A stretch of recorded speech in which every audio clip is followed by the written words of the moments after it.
Hello, my happy readers. It's Bedtime Stories with me, Issy. Are you ready to share a new story?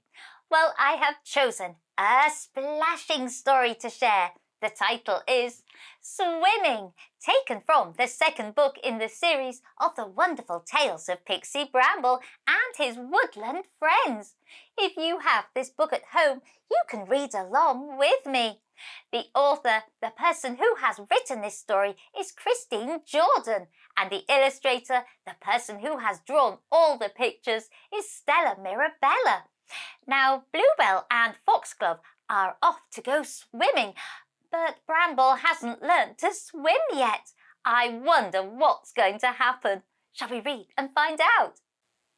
Swimming, taken from the second book in the series of the wonderful tales of Pixie Bramble and his woodland friends.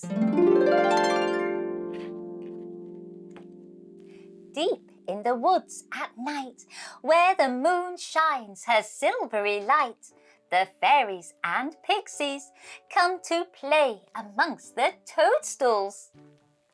It was a very warm night in the woods, and fairies Bluebell and Foxglove were going to the pond to have a swim and cool down.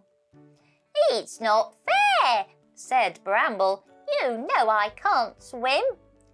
"Well, why don't you just paddle?" asked Bluebell. "It won't be the same," grumbled Bramble. "I'll be on my own while you and Foxglove play splashing games." "Then it's about time you learned how to swim," replied Foxglove. When they arrived at the pond, there was already lots of other fairies and pixies splashing each other and laughing. Bramble sat on the edge of the pond, looking glum, and dangled his feet in the water. Emerald and Sapphire, the water sprites, usually had the whole pond to themselves, but they were quite happy to have so many woodland folk to play with for a change. "Why don't you ask the water sprites if they can teach you to swim, Bramble?" asked Foxglove. "Yes," said Bluebell. "They taught all of my family to swim. I'm sure they would help you." "It's not that I don't want to swim," Bramble said quietly. "It's just that I'm a bit afraid of the water." "You are very wise to be aware of how deep and dangerous a pond can be," came a voice beside him. "But if you learn how to swim and act sensibly, then it is the loveliest of feelings to glide through the water on a warm night." Bramble looked up, and there, sitting on a lily pad, was Emerald. "Come, take my hand, Bramble," said Emerald, "and Sapphire and I will help teach you how to swim." Bramble held Emerald's hand and started to slowly walk into the pond. But as the water rose up to his knees, he began to get scared. "Please don't let go of my hands, will you?" Bramble asked the two water sprites. "Oh, of course we won't," responded Sapphire. "Now slowly lean forward and lift your feet up, and I promise that we will not let the water touch your face." Bramble slowly lifted his feet, and his body started to float. "Wow, this is brilliant," he said. "Now," said Emerald, "we will slowly let go of your hands, but we will hold your waist to help you float. And when we do, kick your feet and use your arms to paddle through the water." Bramble kicked his feet and paddled with his arms, and before you could say fizzle drop, Bramble was swimming. came a cry. Bramble looked around and could see that a butterfly had fallen into the pond.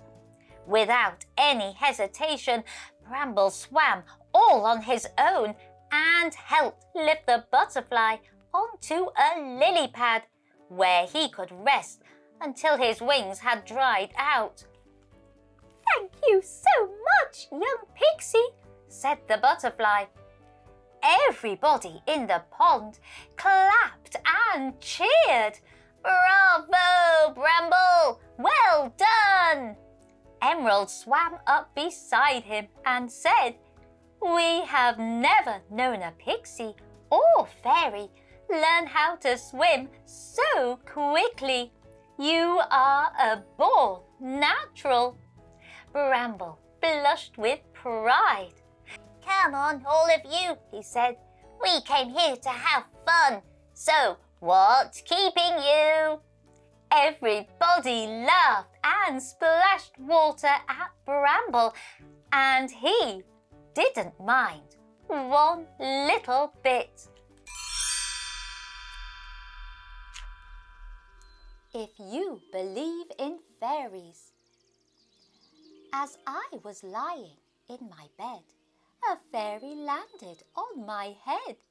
She pinched my cheeks and tweaked my nose and tugged my hair until I rose. Her fairy dress was emerald green, her fairy shoes were too. But her tiny little fairy wings, well, you could see right through. She did a skip and then a hop and sat upon my knee. She looked me in the face and smiled, and then she said to me, "If you believe in fairies, then I will come each night when the stars are twinkling in the sky and the moon is shining bright. I'll sing you songs of unicorns and riding dragonflies, and how we paint the rainbows and colour butterflies. I'll tell you tales of woodland folk and how we make the snow, and how we sprinkle fairy dust to make the snowflakes glow. We tell the flowers when it's spring and teach the blackbird how to sing. We help the spider build her web and put spots on ladybirds. There are so many things to learn, so many things to tell. So if you believe in fairies, of us you must not speak, for grown-up folk don't understand. Our secret you must keep. So if you believe in fairies as you lay down to sleep, I'll land upon your pillow and kiss you on the cheek."